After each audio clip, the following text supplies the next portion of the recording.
छत्रपती शिवाजी महाराजांची तिथीप्रमाणे 6 मार्च 2026 रोजी भव्य अशी जयंती विविध संघटनांकडून घोडेगाव शहरामध्ये साजरी करण्यात आली.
यावेळी सार्वजनिक शिवजयंती उत्सव समिती घोडेगाव यांच्या वतीने छत्रपती शिवाजी महाराजांची भव्य अशी मिरवणूक घोडेगाव शहरामध्ये काढण्यात आली.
ज्यांनी आपल्याला ताठ मानाने जगायला शिकवले असे छत्रपती शिवाजी महाराजांच्या जयंतीच्या निमित्तानं आपण या ठिकाणी दरवर्षाप्रमाणे हा उत्सव साजरा करीत असतो.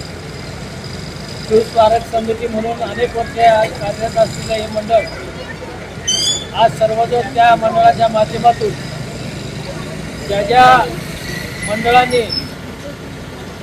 यामध्ये सहभाग घेतला त्या मंडळांमध्ये दत्त गोरोबा काका मित्रमंडळ यांच्या वतीने चांगल्या पद्धतीनं आज शिवजयंती या ठिकाणी आज पाहायला भेटली.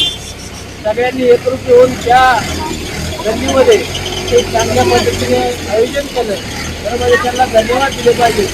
तर गावामध्ये एक चांगलं युवतीचं मंडळ आणि या मंडळाच्या माध्यमातून त्यांनी त्या पद्धतीने चांगली शिवजयंती साजरी केली.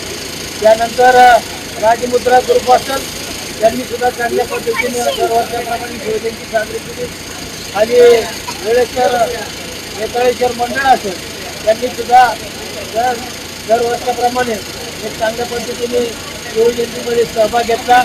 त्याचप्रमाणे आपल्या मराठी शाळेमध्ये मराठा महामंडळ यांनी सुद्धा चांगल्या पद्धतीने सहभाग घेऊन हा उत्सव साजरा करण्यासाठी त्यांनी प्रयत्न केला. त्यानंतर दरवर्षाप्रमाणे शिवबालगंज मंडळ हे सुद्धा मंडळ आग्रही असतं आणि त्यांनी सुद्धा एक चांगल्या पद्धतीने या उत्सवामध्ये सहभाग घेतला. त्यानंतर अजिंक्यतारा मंडळ असेल त्यांनी सुद्धा दरवर्षाप्रमाणे या उत्सवामध्ये सहभाग घेतला आणि ज्याची सुरुवात झाली ती राजेंद्र मित्रमंडळ आणि रायक असेल चौकामधून या मंडळाची सुरुवात झाली आणि सर्व मंडळांनी सहभाग घेऊन दरवर्षाप्रमाणे हा उत्सव साजरा करण्यासाठी सगळ्यांनी सहभाग घेतल्याबद्दल मी शिव स्मारक समितीच्या वतीने सर्व मंडळांचं आज ऋण व्यक्त करतो, आभार मानतो. भविष्यामध्ये असेच आपल्या राजाची जयंती महाराणी मंडळामध्ये आज या ठिकाणी सगळ्या ते एक दैवत म्हणून इथं आज सगळ्यांना प्रेरणा देणार छत्रपती महाराजांचा इथं आशीर्वाद पुतळा आपल्याला आज रोज पाहायला मिळतो आणि त्यांच्या आशीर्वादाने आपण या गावामध्ये एक चांगल्या पद्धतीने सर्व जाती धर्माला घेऊन आपण या ठिकाणी सहभाग घेत असतो. पुन्हा एकदा सर्व मंडळांचे, ग्रामस्थांचे, पोलीस स्टेशनचे, त्याचप्रमाणे ज्या ठिकाणी या योगदान दिले त्या सर्वांचे मी या निमित्तानं हार्दिक आभार व्यक्त करतो आणि पुन्हा एकदा सर्वांना शिवजयंतीच्या शुभेच्छा देतो. धन्यवाद.